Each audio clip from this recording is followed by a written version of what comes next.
Salut à tous, c'est Karim Debache pour un nouvel épisode de Crost, un épisode qui, j'en suis sûr, fera plaisir à un paquet d'entre vous, parce que le film dont on va parler aujourd'hui m'a été demandé un nombre incalculable de fois. Incalculable ? Qui ne peut être calculé. Waouh, ça doit être un chiffre colossal. Oh que oui.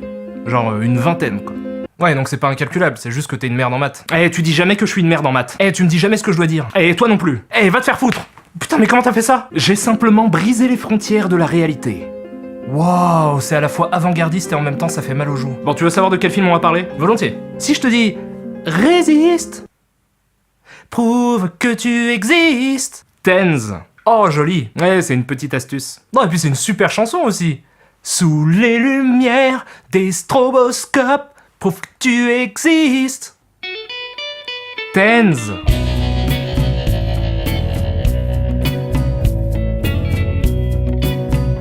Ok, alors Existence est un film anglo-franco-canadien sorti le 23 avril 1999 aux États-Unis et au Canada et réalisé par David Cronenberg et j'ai bien l'impression que c'est la première fois qu'on parle d'un grand cinéaste dans l'émission. Et pour fêter ça, déjà je vous ai mis un gilet heureux dans le fond et en plus je vais m'accorder quelques minutes pour parler de lui. David Cronenberg est un cinéaste canadien qui commence sa carrière à la fin des années 60 avec Stereo et Crimes of the Future, deux films d'art et essai. Ensuite il enchaîne avec Shivers, un film qui lui vaudra le prix du meilleur réalisateur au Festival de Sitges en 1975. Il est un des plus célèbres cinéastes à officier dans le genre du body horror, un sous-genre du film d'horreur qui concentre ses effets sur la destruction et la dégénérescence des corps. Il est aujourd'hui considéré comme un grand cinéaste et un de ceux qui réussit le mieux à concilier cinéma d'auteur et film de genre. Il est intéressant de noter qu'Existence est le seul film écrit et réalisé par Cronenberg seul qui ne soit pas une adaptation de bouquin depuis Vidéodrome, sorti en 1983. Et le fait qu'il ait choisi de parler de jeux vidéo me réjouit au plus haut point. Donc le film nous raconte l'histoire d'une conceptrice de jeux vidéo. La plus grande créatrice de jeux de la planète est ici, en personne, avec nous. Tout sauf Ariel Dombal, tout sauf Ariel Dombal, tout sauf Ariel Dombal. Oh Dieu merci, Jennifer Jason Leigh. Du nom d'Allegra Geller qui présente son tout dernier jeu, Existence, lors du salon de jeux vidéo le plus pimp de l'histoire.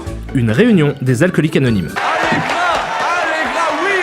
Bon, je profite de ça pour vous parler de l'univers du film parce qu'il est un peu particulier. Plutôt que d'utiliser des consoles de plastique et de métal, les gamepods, comme on les appelle dans le film, sont faits de chair et de sang, doivent être plugués dans un anus artificiel à l'aide de cordons ombilicaux, et le jeu démarre quand on caresse un furoncle. Maintenant, voici la photo d'un groupe d'enfants à qui je viens de faire écouter ma dernière phrase. Qu'est-ce que c'est que cette génération ? Bon, vu que je me refuse de choquer les âmes sensibles, toutes les images un peu tendancieuses seront censurées par Charles, que voici, qui a récemment ouvert une boîte de censure d'images choquantes à Bondy dans le 93. Donc Allegra Geller se fait attaquer par un teenager révolutionnaire qui lui tire dessus avec un flingue fait d'eau de poulet et qui tire des dents. Jusqu'ici tout est normal et elle réussit à s'échapper en compagnie de Ted Beikel, stagiaire au marketing pas très courageux et interprété par Jude Law qui pète la classe parce que c'est Jude Law quoi. Il pète toujours la classe. Trouvez-moi un contre-exemple. Ils s'enfuient tous les deux et se planquent pour éviter d'éventuels tueurs. Allegra veut jouer à Existence avec Ted, mais ce dernier lui apprend qu'il n'a pas de biopore. C'est l'anus artificiel dont je vous parlais tout à l'heure. Allegra décide donc de lui en faire poser un par Willem Dafoe.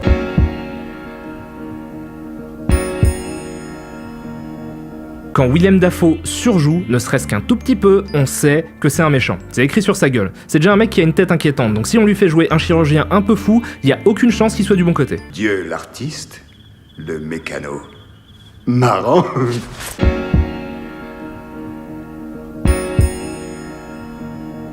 Donc évidemment Willem Dafoe est un sale traître et il fait poser à Ted un bioport défectueux qui fait péter le gamepod dès qu'il est branché dessus, ce qui permet aux héros de comprendre qu'un contrat a été mis sur leur tête. Willem Dafoe se fait buter et Allegra et Ted vont rejoindre Ian Holm qui joue un vendeur de ski et chirurgien de gamepod. Alors, je sais qu'Ian Holm a joué dans un paquet de super films genre Alien, Brasil ou Hamlet, mais à chaque fois que je le vois, je me dis Bilbo ! Vous pouvez vous cacher dans un des chalets aménagés. Ok Bilbo le Hongrois, je te fais confiance. Donc Bilbo le Hongrois opère le gamepod pour le réparer, ou le soigner, je sais pas comment dire ça, et il y arrive, donc Allegra reconnecte Ted au gamepod. Et si vous pensiez que le film était déjà bien barré, vous n'avez rien vu, parce que les héros se retrouvent dans Existence, le jeu. C'était magnifique. C'est normal ce genre de transition. Cette sorte de doux entrelacement d'un espace dans un autre. Ah ça c'est du Peter Molineux tout craché ça. Donc Ted et Allegra sont dans Existence et le fait que Ted soit un novice nous permet de comprendre les règles du jeu puisqu'il se les fait expliquer par Allegra.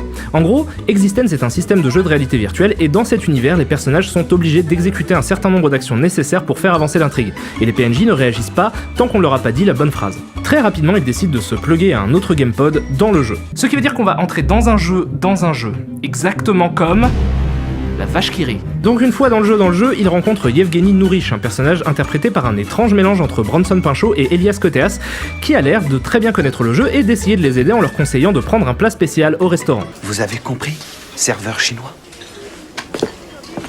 Un plat dégueulasse avec des espèces de vieux bouts de poulet lézard visqueux à 2 têtes recouverts d'une sorte de peau translucide gluante qui dégouline de petits morceaux verdâtres. Et que Jude Law ne peut pas s'empêcher de dévorer goulûment. Il se sert des carcasses pour fabriquer un flingue et utilise les dents de son bridge comme munition. Puis il tire en pleine gueule du serveur à qui ça fait péter un morceau d'oreille. Le serveur sort un hachoir pour essayer de trancher la main de Jude Law, mais il n'arrive qu'à découper un morceau de flingue carcasse de poulet qui se met à pisser le sang. Et Jude Law réussit à tirer une deuxième balle dans le visage du serveur qui s'effondre la tronche à moitié explosée sur une table. Pause.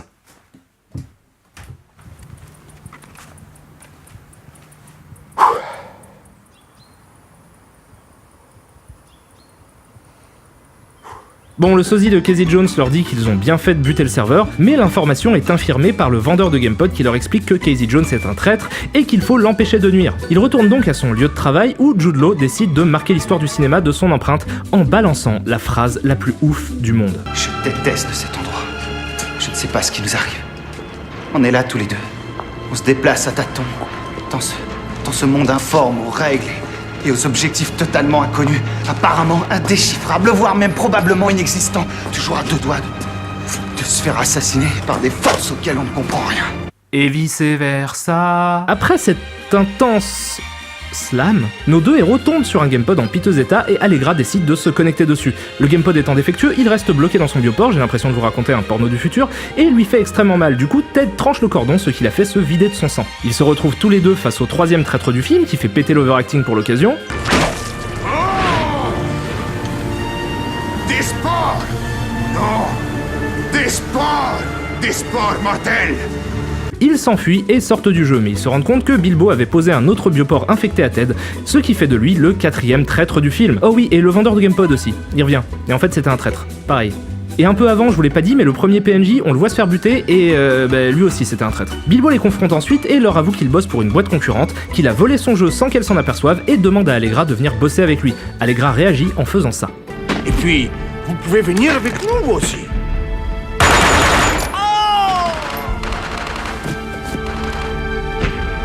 Wow. Qu'est-ce que tu viens de faire? Elle vient de créer une mort super cool, mec. Je veux dire, regardez ça, nom de Dieu, c'est dingue, ça devrait entrer au panthéon des morts improbables. Il y a tout qui part en vrille. Le fait qu'il se mette soudainement à sourire alors qu'il était surpris sur le plan d'avant, le double clignement d'œil pour signifier qu'il est surpris d'avoir été buté alors qu'encore une fois il était surpris au plan d'avant, le petit cri qui défonce. Bon, ok, en VO, il est un poil moins marrant. Mais quand même un peu marrant. Mais moins marrant que ça.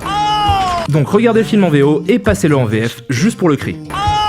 Et cette hallucinante double chute avec le cut juste un poil en retard qui fait un contretemps, la vitesse à laquelle il tombe, nom de Dieu, Ian Holm, tu pètes la classe, mais j'ai rien compris à ce que t'as voulu exprimer. Ceci étant, ça me fait beaucoup rire. Et stop, parce qu'on approche de la fin du film, que cette fin contient pas mal de retournements de situation, donc vous connaissez la chanson, on entre en zone spoiler.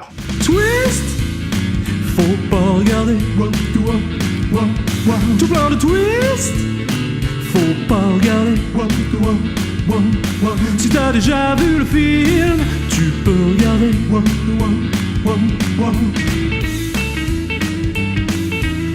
Bon, à partir de ce moment-là, Allegra se retourne contre Ted et on comprend que l'intégralité du film se passait dans un jeu vidéo qui s'appelle Transcendence et qui a été programmé non pas par le personnage de Jennifer Jason Leigh, mais par celui d'Elias Pinchot. Après ça, on apprend que les deux personnages principaux, Allegra et Ted, sont en réalité des révolutionnaires qui sont venus ici pour assassiner le développeur de Transcendance.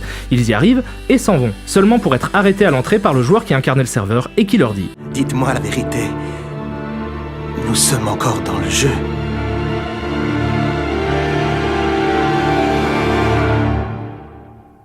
C'est classe, hein? Parce qu'en fait, tous les points dont je me suis moqué sarcastiquement comme un infect salopard sans cœur pendant ma critique du film sont désamorcés par le fait que tout se passait dans un jeu vidéo. Du coup, les incohérences, les articulations de récits flous et même des jeux d'acteurs un peu trop cabotins trouvent un sens et n'étaient en fait que des façons de nous faire systématiquement prendre du recul sur ce qu'on regarde. Parce que ce qu'on regarde en réalité, ce sont des acteurs, jouer des personnages de jeux vidéo. Donc non seulement je trouve ce twist de fin super cool, un peu prévisible certes, mais quand même super cool, mais en plus c'est un gros pied de nez à tous les connards de spectateurs un peu trop tatillons sur des détails anodins. Comme moi. Monsieur Marc de Burgh, vous êtes un homme bien. Twist, faut pas regarder, tout plein de twist, faut pas regarder, si t'as déjà vu le film, tu peux regarder.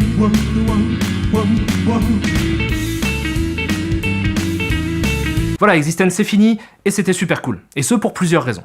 La première concerne les choix esthétiques ultra couillus, mais genre vraiment ultra couillus. C'est à peu près aux antipodes de ce que vous pourriez imaginer si on vous parlait d'un film qui se passe dans un univers de jeux vidéo. C'est l'anti-gamer en fait. Évidemment, tout repose sur cette idée géniale de faire du hardware un élément vivant et organique, et de pousser cette logique à fond en donnant concrètement vie aux jeux vidéo et à tout autre élément technologique. Je trouve que ça donne au film un super cachet, sans avoir recours aux images de synthèse. D'ailleurs, on ressent pendant tout le film une économie de moyens assez respectable. La mise en scène est très épurée, il y a quasiment aucun effet de style, ce qui encore une fois va à l'encontre de ce à quoi on pourrait s'attendre dans un film qui parle de jeux vidéo, mais en plus, ça donne au film une ambiance très particulière et assez dérangeante, vu qu'on nous montre toutes ces saloperies avec une froideur surréaliste. Je trouve ça dégoûtant. Je suis incapable de résister. En second lieu, je trouve assez impressionnant le nombre de thématiques que Cronenberg arrive à brasser dans un film aussi court. C'est un film qui parle de jeux vidéo et d'univers virtuel, certes, mais surtout, c'est un film qui sert de ça pour parler pêle-mêle de notre rapport à la réalité, de notre rapport au corps, à l'image ou encore à la religion. Par exemple, les conférences qui présentent les jeux se passent dans des églises et l'intrigue tourne autour d'une secte révolutionnaire appelée les réalistes qui s'oppose aux créateurs de mondes virtuels par fanatisme. Du coup, le jeu vidéo dans le film permet à Cronenberg de parler plus largement de création artistique, et donc de son propre statut d'auteur. Existence fait une pause! Donc c'est un très bon film, je vous le recommande, mais quoi ? Mais la politique des auteurs. La politique des auteurs est un mouvement théorique défini par François Truffaut pour les cahiers du cinéma dans les années 50. La politique des auteurs exprime en fait une idée que tout le monde a depuis intégrée, même si elle est encore critiquée par certains. Le réalisateur d'un film en est le réel auteur, au-dessus des producteurs ou du scénariste, et même du genre auquel il appartient. Cette théorie a été créée par les cahiers du cinéma qui, dans les années 50, étaient en concurrence avec Positif, une autre revue de cinéma, qui les accusait de manquer de ligne éditoriale. La politique des auteurs leur a donc permis de comprendre un film non pas juste comme une œuvre à part entière, mais aussi comme faisant partie de la filmographie de son réalisateur.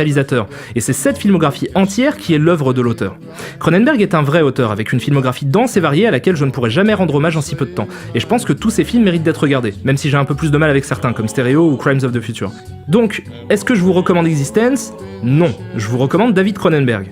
Existence, à froid, c'est juste un bon film, mais resitué dans la filmo de Cronenberg, ça prend tout son sens. Je vous en voudrais pas de skipper Stereo et Crimes of the Future, mais par contre, il me semble essentiel pour comprendre la démarche d'avoir au moins vu quelques films avant Existence. Le plus important étant Vidéodrome, parce que j'ai tendance à considérer Existence comme le prolongement logique de Vidéodrome. Donc voilà, je vous recommande vraiment de vous pencher sur sa filmographie, et ça vous fait un paquet de trucs cool à découvrir en plus. Par contre, faites gaffe, un certain nombre de ces films sont déconseillés aux plus jeunes, donc renseignez-vous avant. Ou alors appelez Charles. Charles Avez-vous déjà eu peur devant un film ? Vous êtes-vous déjà senti embarrassé devant une image sexuelle, violente ou dépravée ? Si la réponse est oui, n'attendez plus. Faites appel à un professionnel. Charles, c'est pas moins d'1m75 d'être humain au service de votre confort de spectateur. Charles se fera un plaisir de censurer toute image tendancieuse, avec classe, élégance et un peu d'espièglerie. Mais qu'est-ce qui se passe, Karim ? Oh, Gilles, y a un film choquant qui passe à la télévision. Ah oui, c'est vrai, tu as raison. Mais ne t'inquiète pas, j'ai la solution. Qui l'appelle ? Charles est disponible 24 heures sur 24, et ce dans plusieurs coloris. Là où Charles passe, les mauvaises images trépassent. Alors n'attendez plus, faites le choix Charles. Le Schwarl. Osez parler, nous sommes prêts à vous aider. Charles.